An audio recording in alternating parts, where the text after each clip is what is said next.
दीक्षा classes के online platform पर आपका स्वागत है। जो अपनी सेट की कक्षाओं की सीरीज चल रही थी, उस सीरीज के अंदर हिंदी सब्जेक्ट की जो क्लासें थी उनके अंदर अपना टॉपिक चल रहा था संधि। और संधि टॉपिक के अंदर जो 2 नंबर पे संधि आती है, कौन सी संधि आती है, तो व्यंजन संधि आती है। उस संधि को करने का काम कर रहे थे अपने। किस संधि को पढ़ रहे थे? तो व्यंजन संधि को पढ़ रहे थे। तो व्यंजन संधि के आज हमने अब तक पीछे की क्लासों में 12 नियमों पर चर्चा कर ली है। और व्यंजन संधि के अंदर टोटल नियम कितने हैं? तो टोटल नियम है वो 24 है। तो व्यंजन संधि को आधी तो पढ़ ली है अपने, और आधी आगे की क्लासों में पढ़ेंगे। तो व्यंजन संधि का आज नियम नंबर देखेंगे 13। तो आज का अपना टॉपिक क्या रहेगा? तो टॉपिक तो रहेगा व्यंजन संधि। क्या रहेगा? टॉपिक तो रहेगा व्यंजन संधि। व्यंजन संधि, व्यंजन संधि। आज का अपना टॉपिक तो रहेगा व्यंजन संधि। और व्यंजन संधि के अंदर क्या कर रहे हैं? तो व्यंजन संधि के भाग नहीं होते, व्यंजन संधि के नियम होते हैं। और नियम कितने होते हैं? 24 होते हैं। पिछले की क्लासों में हमने कितने नियम तक चर्चा कर ली? तो पिछले की क्लासों में हमने 12 नियमों पर चर्चा कर लिया। आज देखेंगे नियम नंबर 13 से। तो देखते हैं नियम नंबर 13 है वो क्या कहता है व्यंजन संधि का। तो व्यंजन संधि का नियम नंबर 13 कहता है कि यदि तय या दय के बाद, तो व्यंजन संधि का नियम नंबर 13 है वो क्या कहता है? नियम नंबर 13 हो जाएगा। तो ये क्या कहता है कि तय या दय के बाद, तय या दय के बाद डय या ढय आते हैं, डय या ढय आते हैं, आते हैं। और जब इनका योग होता है, क्या होता है? डय या ढय आते हैं, फिर इनका योग होता है। तो योग होने पे क्या होता है? तो डय आदेश होता है, हलंत डय आदेश होता है। क्या होता है? हलंत डय का आदेश होता है, आदेश है, होता है, होता है। तो व्यंजन संधि का जो नियम नंबर 13 है वो क्या बात कहता है अपने से? नियम नंबर 13 कहता है कि यदि तय या दय आते पद होता है, उसके अंतिम वर्ण के अंदर यदि तय या दय आ जाते हैं, उसके बाद द्वितीय पद के प्रथम वर्ण के अंदर अगर डय या ढय आ जाते हैं, तो जब इनका योग होता है, योग होने पे क्या होता है? तो डय का आदेश होता है। किसका आदेश होता है? हलंत डय का आदेश होता है। ये व्यंजन संधि का नियम नंबर कितना कहता है? तो नियम नंबर 13 है वो व्यंजन संधि का कहता है कि यदि तय या दय आते हैं, उसके बाद डय या ढय आते हैं, तो डय का आदेश हो जाता है। किसका? डय का आदेश हो जाता है। डय का आदेश होता है, ढय का आदेश नहीं होता है। उसी प्रकार जो पहले वर्ण आता था ना, उस वर्ण का ही आदेश होता है। जैसे तय या दय के बाद चय या छय आते हैं तो चय का आदेश होता है, जय या जय आते हैं तो जय का आदेश होता है। उसी प्रकार डय या ढय आते हैं तो डय का आदेश होता है। वो भी कैसा होता है? हलंत होता है। उन कंडीशनों में भी तो हलंत थे ये। तो अब इसको शॉर्ट में लिखें, इसको भी शॉर्ट में लिखें याद रखने के हिसाब से। तो इसको किस प्रकार से लिखेंगे? तो तय ओब्लिक दय हो जाएगा। उसके बाद योग में आगे क्या आ रहा है? तो डय या ढय आ रहा है। इस कंडीशन में क्या होता है? तो क्या आदेश होता है? तो इस कंडीशन के अंदर जो आदेश होता है वो डय आदेश होता है, और वो भी हलंत आदेश होता है। तो यह तो हो जाएगा इस नियम का शॉर्ट, जो अपने नोट्सों में लिख सकते हैं। इसको, इस पूरी परिभाषा को याद नहीं करके इसको भी याद रखना चाहे तो रख सकते हैं। और ये शॉर्ट है इसका। अब देखें इसका उदाहरण भी। उदाहरण किस प्रकार से हो जाएगा इसका? तो उदाहरण अगर देखना चाहें तो उड्डयन आता है, उड्डयन, उड्डयन। तो उड्डयन को जब करते हैं तो क्या होता है? तो वही बात है, डय हलंत आ रहा है अपना। तो नियम नंबर 13 है वो यहाँ पे लग रहा है। तो नियम नंबर 13 लग रहा है तो क्या करेंगे? तो इसको लिखेंगे उत प्लस डयन। ये क्या हो जाएगा? उत प्लस डयन है वो उड्डयन का संधि विच्छेद हो जाता है। क्या हो जाता है? उड्डयन का संधि विच्छेद क्या हो जाता है? तो उत प्लस डयन है वो संधि विच्छेद हो जाता है उड्डयन का। किसका हो जाता है, उड्डयन का संधि विच्छेद है वो उत प्लस डयन हो जाता है। अब अपना नियम क्या कह रहा है कि तय या दय आए उसके बाद ड या ढ आए तो ड का आदेश होता है।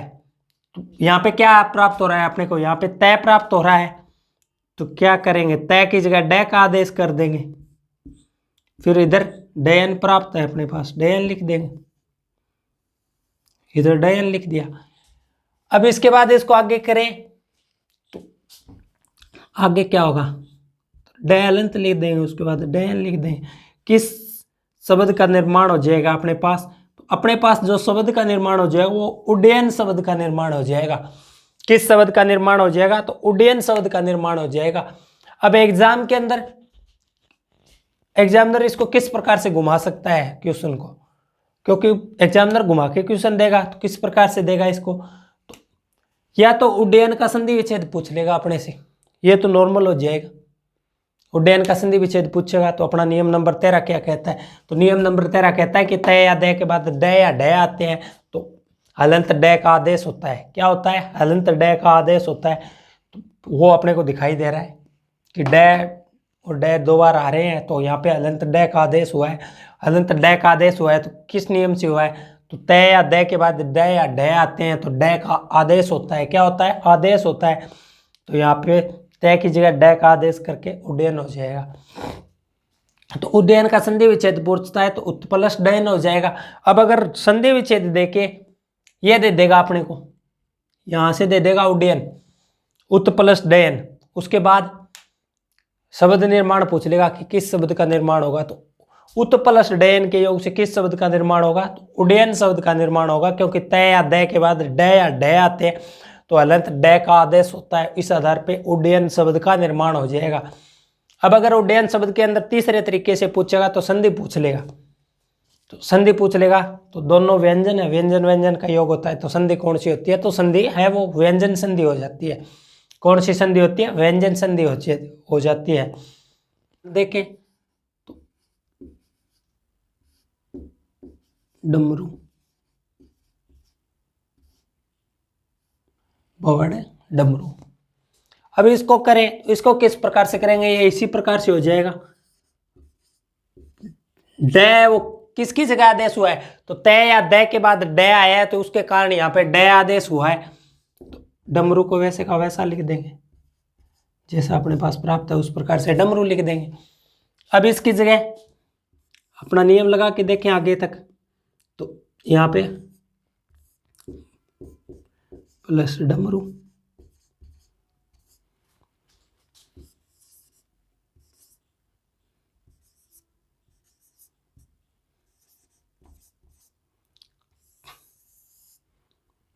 ये भवड़ डमरू शब्द का निर्माण हो गया। क्या हो गया, भवड़ डमरू शब्द का निर्माण हो गया। भवड़ डमरू, भवड़ डमरू शब्द का निर्माण हो जाता है। तो इसके अंदर पहले क्या किया है, तो पहले तो अपने को शब्द दिया था वो कि भवड़ डमरू शब्द के अंदर उसका संधि विच्छेद किस प्रकार से होगा, तो उसका संधि विच्छेद किस प्रकार से हो जाएगा कि जब तय या द के बाद तय या द के बाद ड या ढ आते हैं तो ड आदेश होता है, वो भी कैसा, हलंत। तो यहाँ पे क्या है, तय है, उसके बाद ड आ रहा है तो अपना नियम नंबर 13 है वो लग रहा है इसके अंदर। तो यहाँ पे क्या किया, ड आदेश कर दिया, नीचे लिखा तो ड आदेश कर दिया, बाकी सेम वैसे का वैसा लिख दिया जैसे अपने पास प्राप्त था।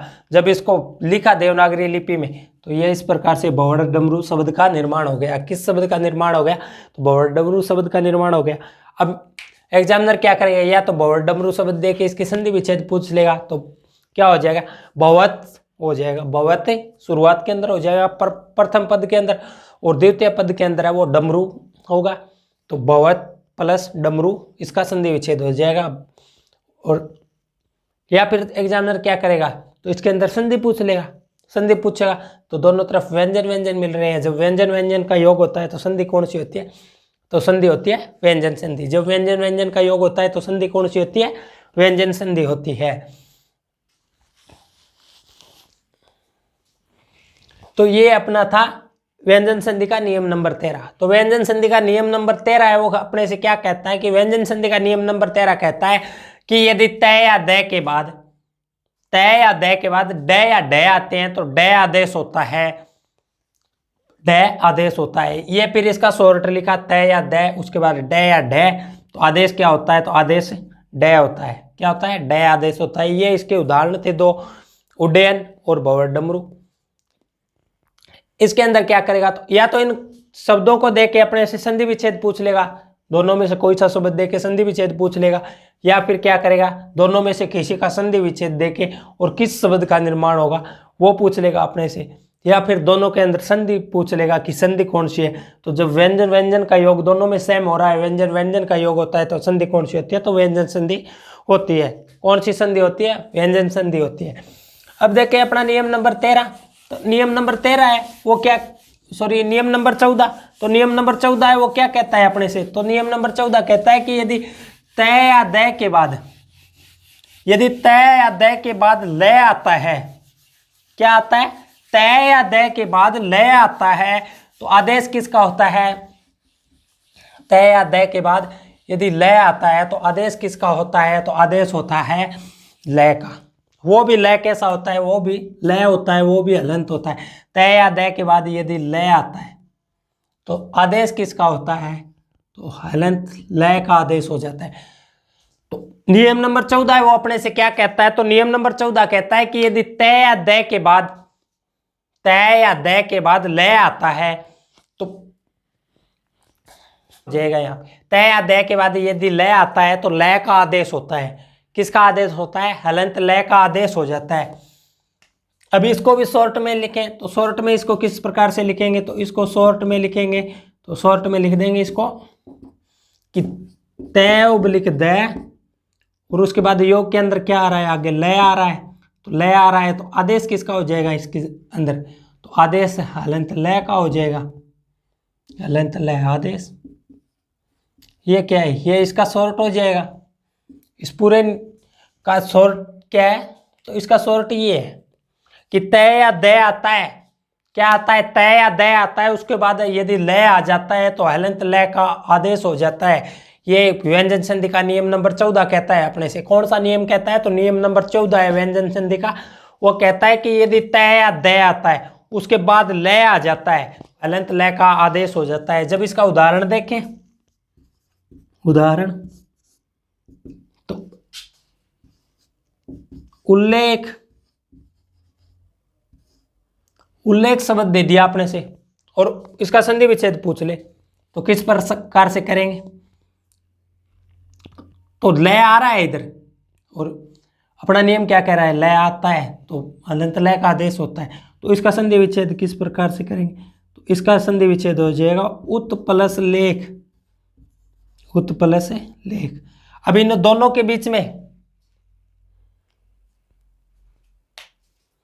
इन दोनों के बीच में क्या हो जाएगा, तो इन दोनों के बीच में क्या आ जाएगा, तो इन दोनों के बीच में तय की जगह क्या आ रहा है, यहाँ पे आदेश किसका हो रहा है, तय की जगह, तो तय की जगह वो हलंत लय का आदेश हो रहा है, तो यहाँ पे हलंत लय को कर देंगे।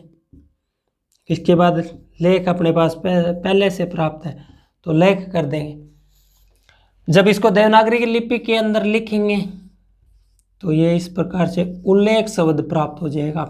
कौन सा शब्द प्राप्त होगा, जो शब्द प्राप्त होगा वो हो जाएगा उल्लेख। और उल्लेख ही पूछ रहा था अपने से, तो उल्लेख शब्द का अगर संधि विच्छेद पूछता है तो